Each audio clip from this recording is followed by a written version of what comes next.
Coming up on SkyKam Sports, after an eventful conference championship weekend in the NFL, Super Bowl 58 will now have a familiar matchup for NFL fans. College football is in the past, and college baseball is around the corner. We'll slide into the LSU Tigers baseball team. And then later in the show, we'll take a trip down to memory lane in a new segment. So grab your drink, kick back, and let's start the show. Welcome to SkyKam Sports. I am your host, Skylar Brunson. The NFL Conference Championship games last weekend were scripted perfectly to some degree.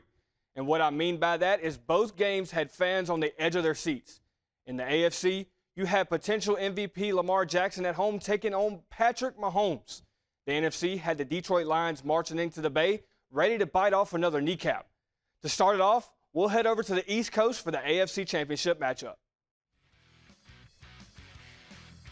Patrick Mahomes leading the Chiefs in Ravens territory.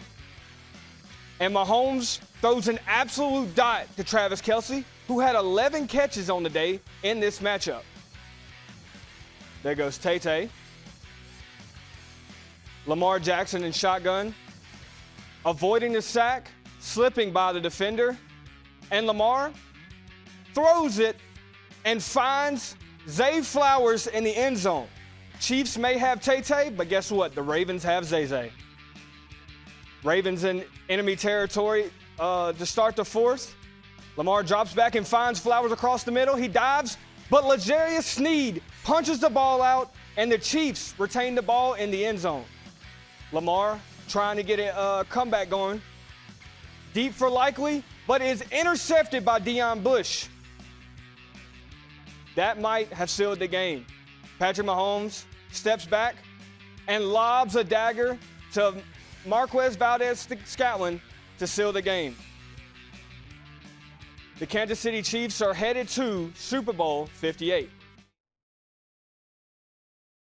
You moved past Jerry Rice. I know it was all about the win, but this was legendary stuff that happened out here today. Shout out to Jerry Rice, baby. The Chiefs are still the Chiefs, and believe it. You gotta fight for your right to party.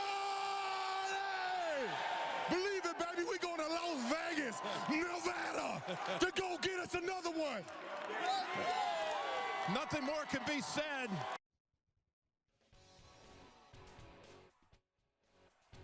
The Detroit Lions traveled into San Francisco for the NFC Championship in hopes to continuing their road to the Super Bowl. The Lions had a first half of football, leaving fans to believe they had more to the story, leading 24-7. That was the case until the second half of the game happened and the 49ers turned the intensity all the way up to 10. Brock Purdy and company scored 27 unanswered points to win 34-31. After this incredible matchup, Christian McCaffrey was pretty ecstatic with this outcome. Man, it means the world. Faithful!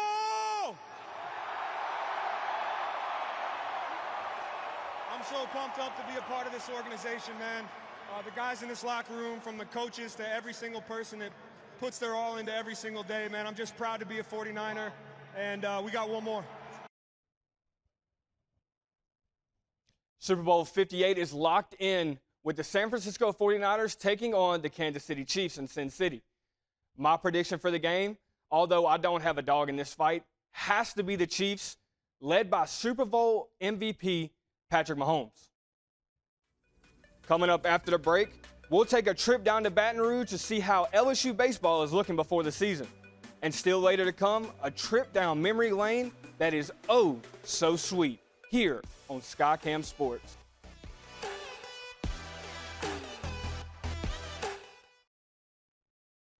LSU baseball returned to glory last season after winning the Men's College World Series. It was one of the greatest college baseball teams ever, and there's no question about it. You had Paul Skeens as your ace who touched 101, 102 on his fastball consistently. And oh yeah, Dylan Cruz was on that team, a guy who was arguably the best player in the nation last season.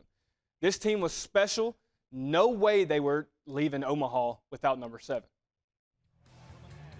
This LSU's first national title in baseball since 2009 and 7th overall in program history. Coach Jay Johnson was able to make this happen in just his second season in Baton Rouge. having the pitcher of the year in Paul Skeens, who was lights out every time he took the mound, and the 2023 Golden Spikes Award winner and hitter of the year, Dylan Cruz, was major. These two amazing athletes helped LSU return to glory once more, and Coach Johnson has helped pave the path in Baton Rouge that'll give future athletes something to chase in Alex Box Stadium. The 2024 college baseball season is just around the corner, and the Tigers come in ranking at number 2, just behind their runner-up, their semifinal opponents in the College World Series. After losing a bunch of players to last year's MLB draft, Coach Johnson did what he does best. He attacked the transfer portal hard to bring in depth to their bullpen. Coach Johnson was able to bring in the number 1 left-handed pitcher out of Florida, Cam Johnson, despite him being drafted by the St. Louis Cardinals right out of high school. Johnson decided to take more of the conventional route to the big leagues, like other former LSU greats. Programs coming off a national title run are always chasing that season moving forward. With players like Tommy White, Alex Milazzo, and Thatcher Hurd returning for this season, it helps the younger guys build confidence to become champions. LSU hasn't gone back-to-back since the late 90s, when they won in the 1996 and 97 seasons. Coach Johnson has brought back what it means to be an LSU baseball player, and that is a champion. The Purple Rain is here, and they're coming to be back-to-back national champions. Coming up after the break, we start the walk down memory lane for Tiger fans. You don't want to miss this top 3 in LSU baseball history. All this and more here on SkyKam Sports.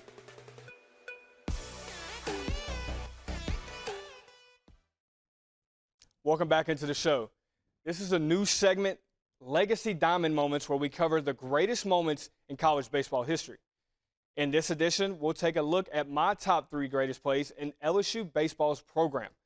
Now, this list took some thinking, but every moment defined the Tigers' future every single time. Let's fine-tune the golden band from Tigerland and dive straight into the action. This first play is actually number 3 on the list, but that shouldn't take away any greatness of this moment. Some people may even ask why I decided to mention this play. My reasoning for it is that without this immaculate defensive play from LSU first baseman Trey Morgan and catcher Alex Milazzo, there is no College World Series for LSU. This moment single-handedly kept LSU in the game with Wake Forest, and I will stand on that hill forever. Really field his position. Here it is. There it is, the push. It is fielded. Here's the play at home. The tag is made. And out is called Trey Morgan. He came charging like a train and didn't hold it for a second, and they nailed Johnson at the plate. Berkey, there is not a more athletic first baseman in the entire country. Number 2 on this list happened before I was born. But believe me, though, I could quote this radio call with ease. Jeff Radcliffe had this clip as number 1 when we spoke about this play. Let me set the scene for you. Bottom of the 9th in the 96 College World Series, the University of Miami is up 8-7 on LSU, and the Tigers are down to their last out. Warren Moore stepped into the batter's box, and what happened next etched his name in LSU's history books forever. Warren Morris hits a deep drive down the right field line. That ball is gone! LSU wins the College World Series on a home run by Morris. The final play, in my opinion, is by far the greatest moment in LSU baseball history. I know they finally won number 7 after this game, and just talking about this moment gives me chills. The winner of this game goes to the College World Series. Bottom of the 11th, and the best closer in the country, Camden Manici, just took the mound for Wake Forest. Tommy White made sure to put everyone on notice on why he was named Tommy Tanks. Spot with a tremendous amount of trust between them.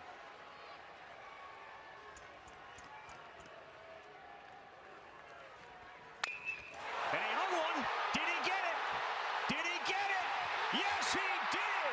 Tommy Tanks walks it off. And the LSU Tigers will face the Gators in the finals.